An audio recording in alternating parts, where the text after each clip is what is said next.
Hi. கொஞ்சம் things தேவைப்பட்டிருந்தது. Grocery things. அது அத்தை, மாமா, அம்மா, அப்பா கிட்ட சொல்லியிருந்தேன். 2 பேரும் ஒரே பாக்ஸில் எல்லாத்தையும் போட்டு செட் பண்ணி குடுத்து விட்டாங்க.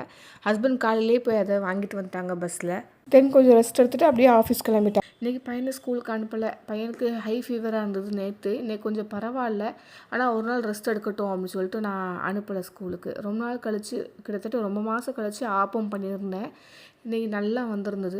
அது சாப்பிட்டு முடிச்சு பையன் கூட ப்ளே டைம் தான். அவன் ஏதோ ரப்பர் பேண்ட் தான் அவனுக்கு ரைஸ் மாதிரி, அதை வச்சு சிக்கன் ஃப்ரைட் ரைஸ் செஞ்சுருந்தேன் அப்படின்னு சொல்லிட்டு எனக்கு டேஸ்டிங் கொடுத்துருந்தான். நான் சாப்பிட்டு பார்த்தா ரிவ்யூ சொல்லியிருந்தேன். ஊர்லேருந்து கொடுத்து விட்ருந்த தேங்காய் எல்லாத்தையும் 2 பேரும் சேர்ந்து பிரித்து எடுத்து வச்சோம். ஆப்பம் அட்டம்ப்ட் சக்ஸஸ் ஆனதுனால இட்லிக்கு அரிசி ஊற வச்சுருந்தேன் இன்றைக்கி. இது வந்து ரெட் கலரில் பச்சரிசி, ஆனால் பட்டை தீட்டாத பச்சரிசின்னு சொல்லுவாங்க.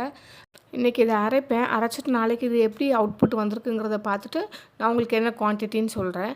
ஆனால் இது செமையாக இருக்கும். என் அத்தை வீட்டில், என்னோட கோ சிஸ்டர் வீட்டில் பண்ணுவாங்க.